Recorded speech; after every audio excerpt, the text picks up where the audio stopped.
G'day, Steve here, all the way from Australia, also known as Mr. Sci-Fi on the LEGO Ideas platform, and this is my LEGO Ideas project idea based on Finding Nemo and Finding Dory.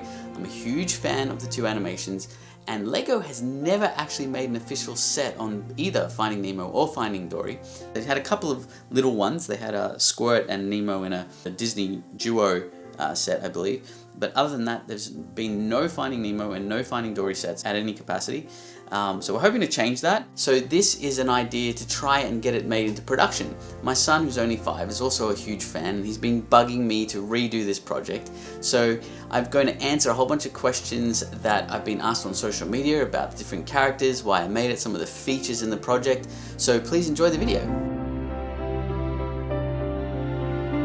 I tried to include as many characters from the movies as I could possibly fit in there. Originally, when I first made this, I just had Nemo and just had little Squirt. So Crush's little son here, little Squirt, and it just wasn't enough, and everyone was like, you gotta have more characters, man. So I added a few more characters, added Hank, the octopus, sitting on my head here. He was actually a Septopus because he only has 7 tentacles.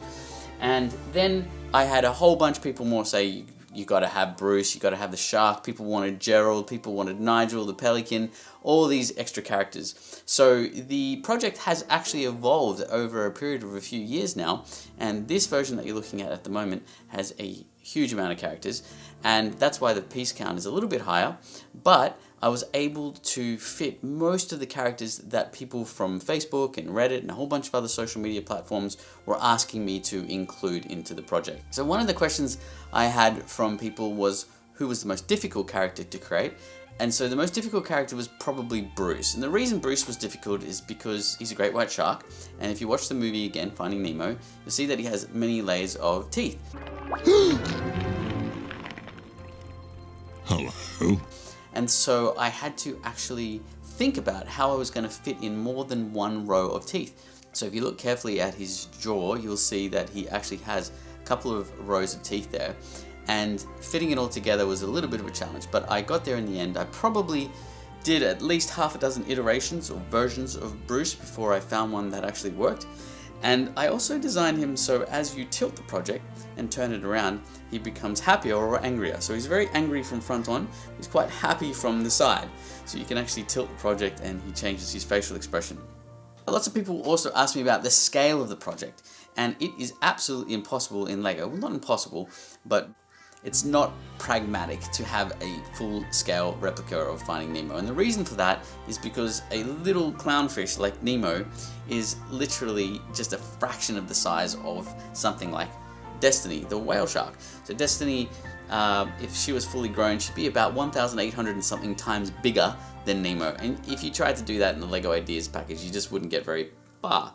So I decided to focus, instead of on scale, focus on developing all the different characters' faces in the project.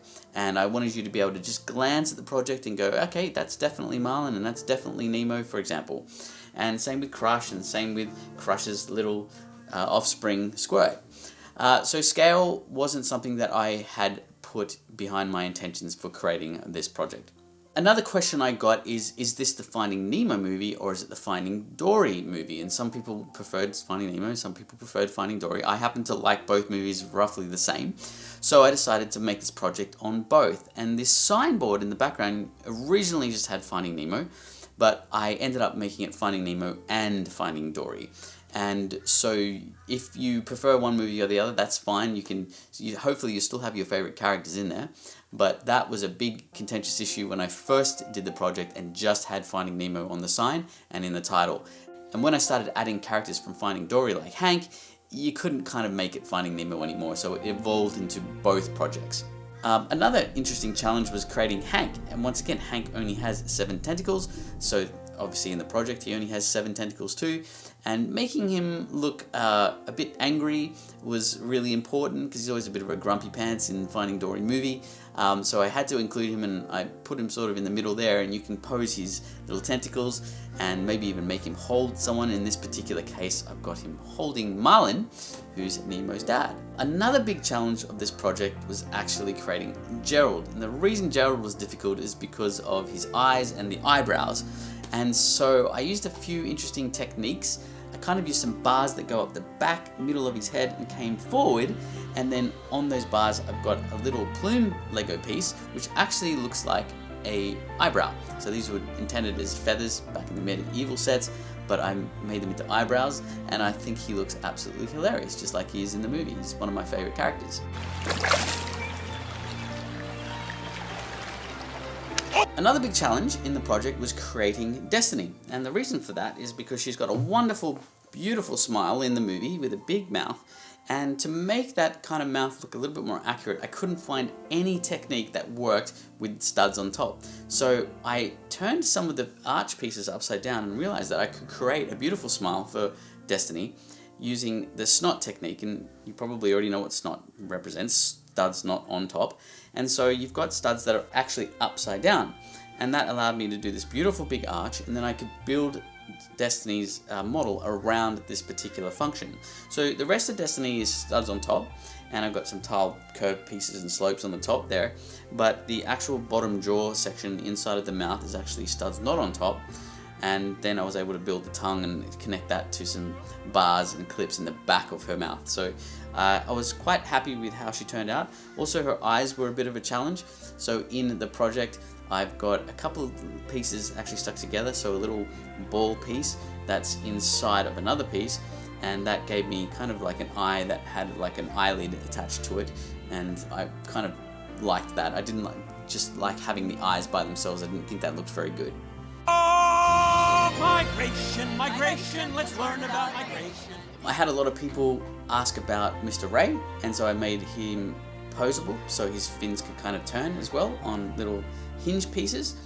So Mr. Ray was a really important character that everyone requested. Nigel the Pelican was actually one of the most requested characters that I got asked on social media. I didn't originally have Nigel in any of my projects, and I thought I had to do it. So I've got him sort of hugging the building, kind of with his feathered wings surrounding the side of the building, and I thought he was quite hilarious. My favorite line in Finding Nemo was, "Hop inside my mouth if you want to live," and I thought that was like hilarious, so I had to include that particular line. Oh, and let's not forget my favorite line from Finding Dory, which was the character Bailey, the beluga whale who uses his sonar. Is it there? Is everything perfect? Uh-oh, it's the fuzz. Busted! And so to represent the sonar, I used curved tile bricks and made them transparent to give that really cool sonar effect.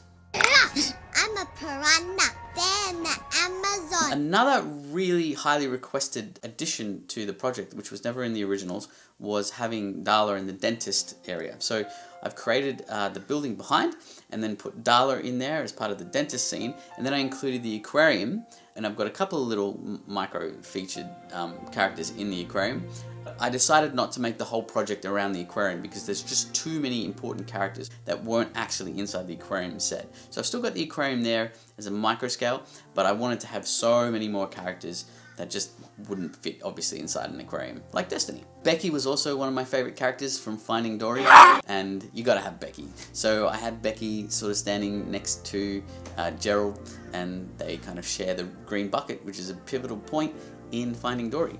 Speaking of Dory, a lot of people wanted the tag featured in the set, and of course you've got this really, really important tag, which my little plush toy here doesn't have, but the little tag is a really, really important part of Finding Dory, so that's what the tag is in the LEGO Ideas set. You've got a couple of jellyfish in there, and also you've got the crab, one of the crabs anyway, that was fighting over the bubbles, and so you can see him standing on the pipe, getting bubbles, sweet nectar of life. He doesn't want to go to the surface because he'll get eaten by the seagulls, so he stays underwater and he sucks out the air from the bubbles. And then also you had Mr. Clam. A lot of people thought he was a hilarious character in Finding Dory, so I've included the clam inside of the set, just very small clam. And also we have Crush, who is one of my favorite characters from Finding Nemo and Finding Dory, and his little son Squirt. And Crush is just, you can't have a Finding Nemo or a Finding Dory set without including the turtles. They're amazing. He was a little bit challenging to create. I had a whole bunch of different tries at creating Crush, but in the end I was quite happy with this particular version. And I also needed to make sure that Squirt was much smaller, and those two are kind of scaled in the project. And so yeah, you've got little Squirt and you've got Crush as well. And then the most pivotal part of the movie is, besides Dory, is obviously having Nemo and then his father Marlin, and so they needed to be kind of relatively scaled as well. The biggest challenge with both Nemo and Marlin was actually getting the eyes right. I didn't want to have flat tiles like this or perpendicular on the sides. It didn't look like the animation. Very challenging to do. So I used a little bar stud kind of piece that has like a 45-degree angle bar that comes out of it, and I was then able to angle that inside of another stud piece behind it, and that allowed me to angle the tile eyes and get them just right. So I was quite happy with how that turned out. It was a huge challenge. And then the diving mask. Finding Nemo, diving mask, 42 Wallaby Way, Sydney. I used to live in Sydney. And that diving mask ends up being a pivotal part of the storyline for Finding Nemo, so I had to include the diving mask. And the most challenging part, the actual diving mask itself, the structure of it was quite easy to make, just with kind of arch and curved pieces, but the nose was really, really tricky to get right. And so I actually found a Lego windscreen piece that I could angle with a little bit of Technic bricks and make it look perfect for that angle for the mask. I was actually really happy with how that turned out, and once again, a very pivotal part of the storyline, included that in the bottom of the project. And so then I wanted all of the different models that I'd created, all the different characters, to look like they were kind of floating or swimming. And so all of them have little tricky Technics pieces or little bars coming out at some capacity to look like they're actually floating in the ocean as opposed to just like stuck inside of a rock or something like that. So that was another really important part of the presentation, and I really appreciate all of you sending in queries and questions and recommendations and advice on what I should have done. This is literally like my, I don't know how many versions now, probably my 7th or 8th version of this particular project, and I wouldn't have continued and persisted with this level of detail without all of you guys out there, some of the fans. So thank you so much for encouraging me, and thank you for supporting the project. Thank you for sharing it with your families and friends. I had stacks of people tell me they were sharing it with all these different fans of the movie that they were friends with. So I really appreciate it. Without you guys, this wouldn't get anywhere. Hopefully we can get to 10K, and hopefully Lego will actually consider it. And if they do, fantastic. We can all have some kind of version of this cool project. Great movies, needs to be made, and you are all awesome. So have a good day, and cheers from Australia, and just keep swimming. Mine? Hey, hey, hey, hey, hey, hey. Yeah, that's it, fella. Just keep on swimming. You got that.